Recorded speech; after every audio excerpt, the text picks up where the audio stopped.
data breaches continue to plague businesses across all industries. According to a December 2020 Security Magazine article, 36 billion records were exposed in 2020's first 3 fiscal quarters, from 2,935 breaches. In a hyperconnected business world, organizational leaders understand that data breaches are a fact of life.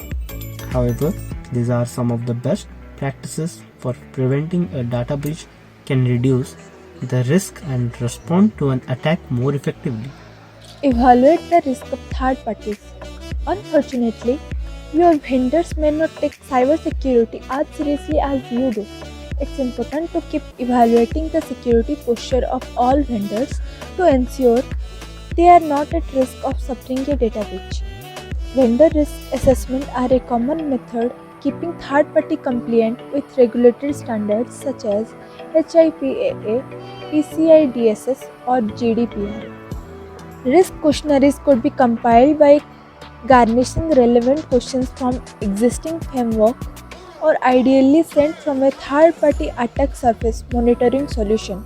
It can be difficult to keep up with the risk management demands of a vast third-party cloud service network. To prevent overlooked vendor risk that leave businesses vulnerable to data breaches, third-party risk management is best entrusted to a team of cyber research analysis. Monitors of all network access. The more corporate network traffic that monitored, the higher the chances of identifying suspicious activity. Data breach attacks are usually preceded by recognition campaign. Cyber criminals need to identify the specific defenses that need circumventing during an attack. Data leak prevention solutions empower organizations to identify and strengthen security vulnerability to prevent the possibility of recognition campaign. Security policy may need to be revised to enforce privileged access to highly sensitive data. Solution number 3: identify all sensitive data. Before data loss prevention, also known as DLP, practices can be initiated, businesses need to identify all of the sensitive data they need to be secured. This data then need to be correctly classified in line with strict security policies. Categorized could include protective health information alongside other forms of sensitive data.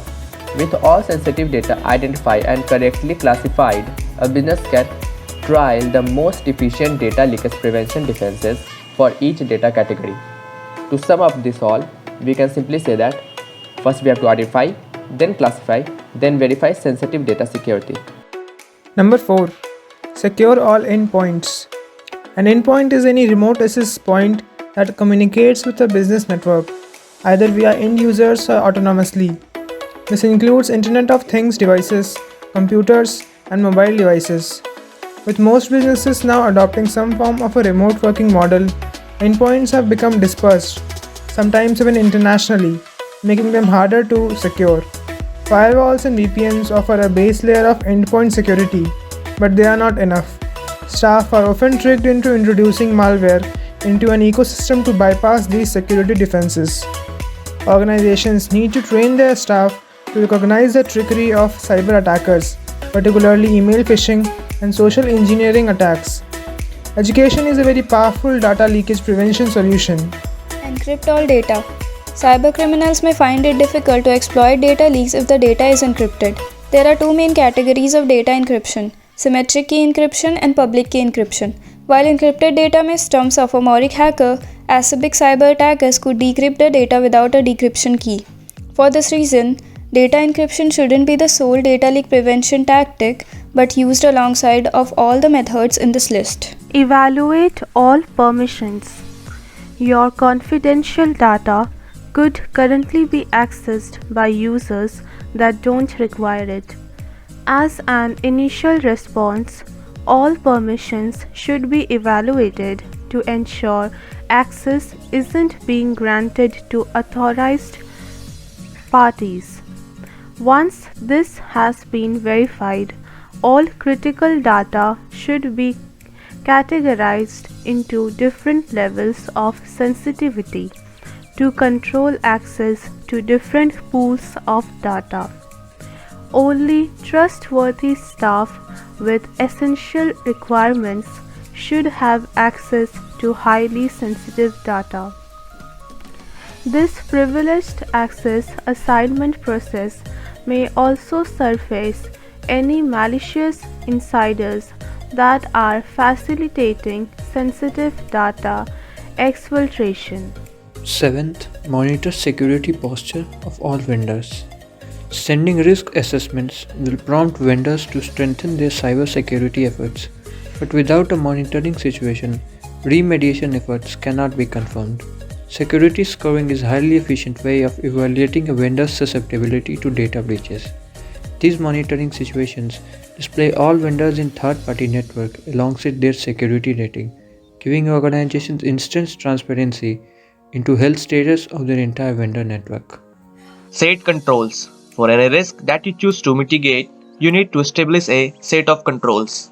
These controls so that you understand how a potential cybercriminal might gain unauthorized access to the sensitive data. But you have ways to reduce the likelihood of that happening. Some security controls include encryption, firewalls, identity and access management, vulnerability monitoring, installing security patch updates. Number 9. Establish a security policy. A cybersecurity policy is a written document that incorporates your risk analysis and risk tolerance. It documents the processes and procedures in place that mitigates data breach risks. Every IT security policy should at minimum include objectives, what the policy seeks to accomplish, scope, what data systems and networks the policy covers, specific goals, regulatory and industry standards, compliance requirements as well as controls, responsibilities, who is in charge of the day-to-day activities. Establish identity and access management policies. As organizations increasingly adopt cloud-based applications, they need to monitor external access to their system and network, but also focus on the identity parameters. Since users don't always sit behind corporate firewalls and other traditional security protections, creating identity and access management policies become more important than ever.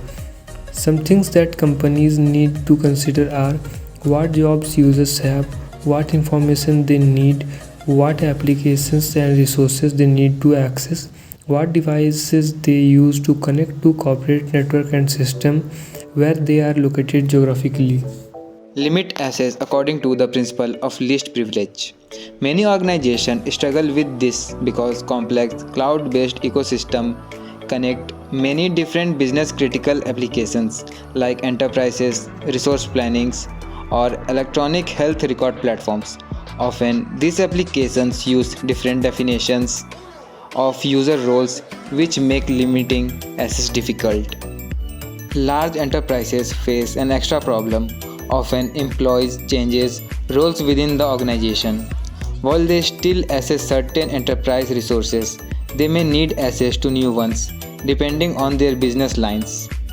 These create an access risk that cyber criminals can use to gain unauthorized access to system, networks, and applications. Then they move within the stack to steal data. Enable multi-factor authentication. Multi-factor authentication helps mitigate the risk associated with user access. Authentication is the process of proving that you are who your login credential says you are. If a cyber criminal steals a password and tries to log into a cloud resource, multi-factor authentication requires them to use more than just the stolen password. When users log into a web application, they should be using at least two of the following: something they know, such as password; something they have, such as a smartphone or a token; something that they are, such as a fingerprint, facial identification, or other biometric. Malicious actor can't easily fake a push notification code sent to a device or a biometric. Thus, when they try to log in and can't meet the second layer of authentication, they fail. Establish a strong password policy. Moving to a cloud first or cloud only its stack means incorporating more web-based application into business process. To threat attempt cybersecurity threatening like dictionary attack, you need to create a password policy and define a strong passphrase. When establishing your password policy, you should incorporate some of the following best practices. First, more than 10 characters. Second, at least one uppercase letter. Third, at least one number. Fourth, at least one specific character. Fifth, you may also want to consider providing employees with a password management program account so that they are more likely to create unique password. Hila. Monitor privileged access. The riskiest identities in an organization are the ones that have privileged access. This can be human users like system administrators or machine identities like software update agents. For example, system administrators have super user access because they need to make critical changes to system and networks. These activities can include creating new user accounts or uploading RPA scripts.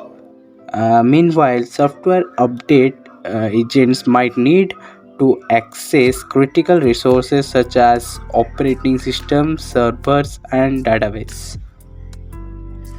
Often, malicious actors gain access to an its stack by finding a weak login and password combination for either standard or privileged user.